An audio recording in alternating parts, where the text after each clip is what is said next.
वालेकुम दोस्तों, शौक़ की बात उस्ताद अली गुजर के साथ हम अपने पार्ट 2 में उस्ताद नईम साहब के कबूतरों के सेटअप का भी शौक़ करवाएंगे इंशाल्लाह, और इनसे कुछ अहम राज की बातें पूछेंगे इंशाल्लाह। उम्मीद है कि उस्ताद नईम साहब हमसे छुपाएंगे नहीं और अपनी काफ़ी खिदमात का जो है ना हमें हिस्सा देंगे।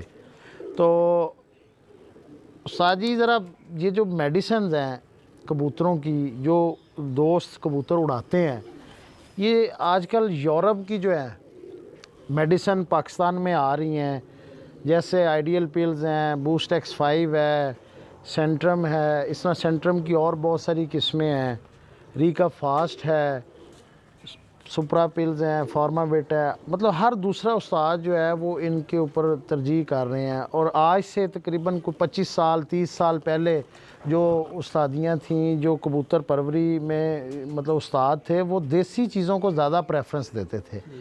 तो आपका क्या ख्याल है कि क्या इनकी इस्तेमाल से कबूतर परवरी में कोई आज फ़ायदा हुआ है दोस्तों को या नहीं हुआ? आपका ज़ाती ख्याल क्या है? जी, अस्सलाम वालेकुम रहमतुल्लाह।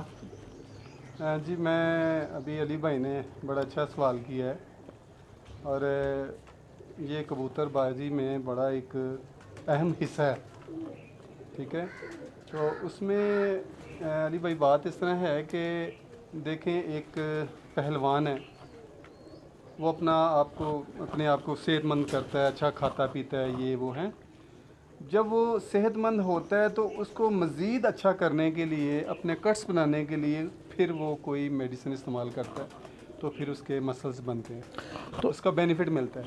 कहने का मतलब ये अली भाई कि अभी आपने बाहर की जो दवाइयों को कहा है ना, अगर आपका कबूतर अच्छा नहीं होगा तो वो चाहे बाहर की मेडिसिन है, चाहे जन्नत की मेडिसिन है, चाहे जहाँ की भी मेडिसिन है, वो बेकार है। आपका कबूतर अच्छा है, वो आप उसको बना रहे हैं, फिर आप जो है उसमें ताकत डालेंगे तो इंशाल्लाह ताला वो चाहे बाहर की है, चाहे वो देसी है, चाहे वो कोई भी है, उसको बेनिफिट आपको ज़रूर मिलेगा। दोस्तों, ये उस्ताद जी ने एक बड़ी मज़े की बात बताई है, और वो हमेशा अच्छे उस्ताद जो है ना वो बड़ी गुप्त अंदाज से जो है ना वो बातें बताते हैं, सीखने वाले समझ जाते हैं और सुन के ना उससे सबक आमोज़ हो जाते हैं। उस्ताद जी ने बड़ी बात जो है ना वो गुप्त रख के बताई है, और वो ये बात बताई है कि सबसे पहले अपने अच्छे कबूतर बनाएं, ऐसे ही मत दवाइयों के पीछे भागें कि भाई फ़लानी दवाई आ जाएगी तो हमारे उड़ जाएंगे।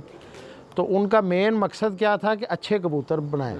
अच्छे कबूतर से आपकी क्या मुराद है कि मतलब कितना का कबूतर उड़ने वाला हो तो आप उसको अच्छा कंसिडर कर लेते हैं? देखें, जो अच्छा कबूतर होता है ना, उसका जेट में हम कहते हैं कि जी 42 या 40 अबव जो होता है टाइम, मतलब 42 से ज़्यादा ही अबव हो, उसमें आपका कबूतर 8 घंटे उड़ना चाहिए मिनिमम 8 घंटे उड़ना चाहिए। जब आपका कबूतर 8 घंटे उड़ा है, आप चाहे उसको देसी दाने पानी पे उड़ाए, इंशाल्लाह उड़ेगा।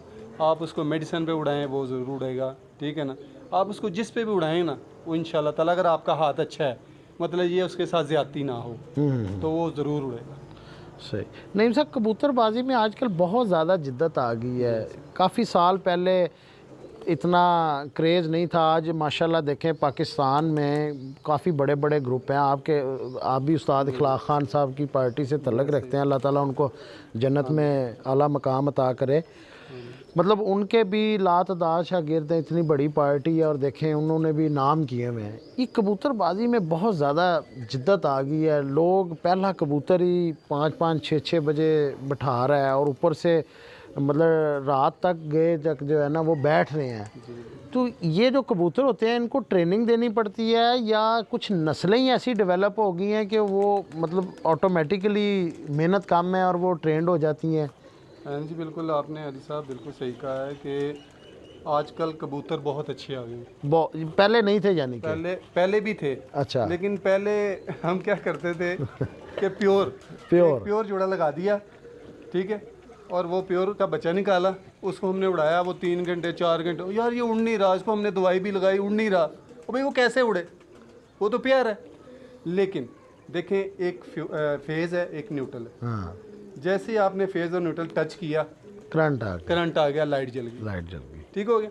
इस तरह ही अच्छा कबूतर आप दूसरे अच्छे में डालेंगे तो यानी कि आपका कहने का मकसद है कि क्रॉस ब्रीडिंग को तरजीह दी बहुत जाए। ज़्यादा तरजीह दें। आप शक्लें ना देखें कि यार इसकी शक्ल अच्छी नहीं है, नहीं, आपने जैसे ही एक क्रॉस अच्छा लिया, उसके पर अच्छे हैं, उसका जिस्म अच्छा है, वो आपको शाम तक ही रिजल्ट देगा। सही। तो आपको कौन से ज़ाती तौर पे कबूतर पसंद हैं जो हाल ज़माना में आप समझते हैं कि मतलब काम कर रहे हैं? बहुत सारे देखें, हमारी जो पट्टी है ना बड़ी गर्म है।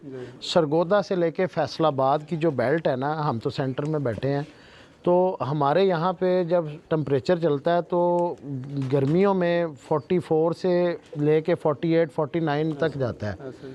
तो इसमें आप हमारे इलाके के हिसाब से क्या कहते हैं कि ये कबूतर आइडियल होने चाहिए? जी, मैं बात इस तरह है कि अभी देखें मैं भी लाहौर से शिफ्ट हूँ, आपको तो पता ही जी, है, जी। ठीक है ना। तो कहने का मतलब है यहाँ पे आके कुछ अरसा लगा है, ठीक है, कुछ अरसा लगा है देखने में, समझने में भी क्या है। हमारे जो हमारा इलाका है ना, हमारी पट्टी है, इसमें कबूतर कामयाब है लम्बे पर का, लंबे परों का। ठीक है ना, लम्बे परों का और मजबूत जिस्म, ठीक है ना, क्योंकि हमारे अक्सर तौर पे आपको देखा ही होगा हवाएं चल जाती जी जी, हवा चल जाती है हैं और हमेशा हवा में वही कबूतर उड़ता है जो अच्छे परों का, लम्बे परों का, मजबूत जिस्म का, वही पहले नीचे लड़ता है, जी जी, उसके बाद फिर वो क्योंकि वही हवा जो है वो लू में तब्दील हो जाती है। बिल्कुल ऐसे। और सुबह बल्कि ऐसा होता है कि नाश्ता करवा के मुनसफ को, तो उसके बाद कहते हो पैर सड़दे पे ने। ऐसे ही। तो दूसरा अली भाई ये है कि हमारे लाहौर में किसी का मैं कुछ कह नहीं सकता, लेकिन अपना ये है कि हम लाल आंख को बड़ा पसंद करते हैं। लाल आंख के, तो नईम साहब ये जो लाल आंख के कबूतर हैं, ये तो लोग कहते हैं, शिकारी कहते हैं कि यार जैसे ही गर्मी पड़ी तो ये अंधे हो जाते हैं, कभी इधर जाते हैं कभी उधर जाते हैं। सियालकोटी, हमारी बहस सियालकोट, कसूर या लाहौर से नहीं है। जी जी, ऐसे। मकसद ये है कि हम अपने बेल्ट के मुतल्लिक डिस्कस कर रहे हैं कि हम किसी की नफ़ी नहीं कर रहे, अपनी पसंद की बात कर रहे हैं। सब ने अपनी अपनी पसंद के मुताबिक कबूतर रखे हुए हैं, तो मैं आपकी पसंद को मद्देनज़र रख के कह रहा हूँ। तो उसमें मैंने सवाल किया जी है बिल्कुल ऐसे ही है। कि लाल आंखें कबूतर कहते हैं अंधे हो जाते हैं, ये क्या वजह नहीं है? नहीं अली भाई, अंधे नहीं ऐसे होता है? होते। नहीं बिल्कुल नहीं, बिल्कुल नहीं होता। झूठ है यानी कि? झूठ है, बिल्कुल झूठ है। देखें, एक कबूतर जो है वो लाल आंख का है, ये कबूतरबाज जो भाई हैं वो सब इस बात को मानेंगे, या आप देखा होगा कि जब कबूतर एक लाल आंख का उड़ के आता है ना, तो वो मज़ीद लाल आंख कर जाता है, ठीक है। तो फिर आप कोशिश ये करें कि वो कबूतर रखें कि जो आंख ज़्यादा लाल करे लेकिन इतनी भी लाल ना करे कि अंधा हो जाए। सही। कहने का मकसद ये है कि उड़ाएं उसको इस तरीके से, ऐसा उसको दाना पानी लगाएं कि वो उसकी आंख वहीं पे रहे, सही सही, वो ज़्यादा पागल ना हो जाए। ठीक है। देखें, मैं अब आपको छोटा सा बता देता हूँ। इंशाल्लाह ताला हमारी जो पट्टी में कबूतर उड़ेंगे या उड़े हैं, वो प्याजी आंख के उड़े, प्याजी आंख के, ठीक है। प्याजी आंख को आप जिस इलाके में, लाहौर में, सियालकोट में, जहाँ भी उड़ा लेना, वो कामयाब हो। 100% उड़ते हैं। तो प्याजी आंख अली भाई कहाँ से बनती है? वो लाल आंख से ही बनती है। नहीं देखें जी, असल मुड तो कसूरी कबूतरों का ही है ना, लाल आंखों के जो बेस है वो कसूरी कबूतर ही हैं। नईम साहब, अपनी गुफ्तगू में अगर आप हमें एक कबूतर अपना ऐसा दिखा दें जिसकी आंख लाल है, ताकि हम अपने व्यूवर्स को दिखाएं जो आपका परफॉर्मर रहा हो, तो हम उनको बताएं कि ताकि जो है ना ये कबूतर हैं जी, अच्छे हैं बुरे हैं। लें दोस्तों, ये उस्ताद नईम साहब का कबूतर है, ये उन्होंने हमें शौक़ करवाया है। और देखें इसका कलर भी काला है, और बड़े कम कबूतर हैं जो काले रंग में मोरे खाते हैं, जेठ में उड़े। तो नईम साहब ये थोड़ी सी इसकी तारीफ़ बताएं हमें कि ये आपका कितना अरसा पुराना कबूतर है और इसका क्या कोई रिकॉर्ड है। मैं दोस्तों को इसकी आँख का भी शौक़ करवाऊँगा इंशाल्लाह, परों का भी शौक़ करवाऊँगा, और नईम साहब से इसके मतलब पूछेंगे कि नईम साहब ये खुद उड़ता है या आप इसको दवाई लगाते हैं, क्योंकि बात हमारी दवाई पे ही हो रही थी, खेल पानी नुस्खों के ऊपर बात हो रही थी। तो नईम साहब इसके बारे में थोड़ी सी तारीफ़ हमें करें इसको। जी अली भाई, ये मेरा कबूतर तकरीबन 4 साल हो गया। माशाल्लाह माशाल्लाह। और 48 टेम्परेचर में, 48 टेम्परेचर में अल्लाह के फजल से ये 4:30 बजे तक उड़ा है। 48 माशाल्लाह जी माशाल्लाह।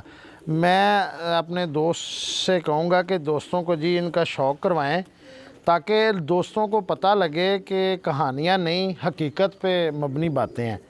दोस्तों ये उसका कुंदा देखें, आहा माशाल्लाह, इसके बाहर के आप 3 पर देखें, क्या ज़बरदस्त हैं जी, क्या बात है। ये देखें और अभी बात हो रही थी लाल आँख की, जिससे ये बहस शुरू हुई। तो दोस्त ये देख लें जी, इस कबूतर की आँख भी माशाल्लाह से लाल है।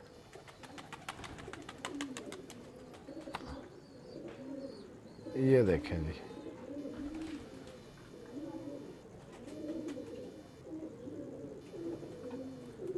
लाल आँख का परिंदा है, ये इसका कलर है। तो नईम साहब, ये मतलब आपने अभी बताया कि ये माशाल्लाह 4:30 बजे तक बैठा है।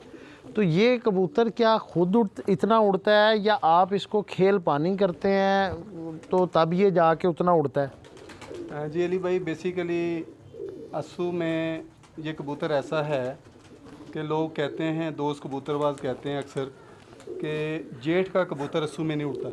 मतलब ये कि रात रह जाता है, रात रह जाता है। ठीक है ना।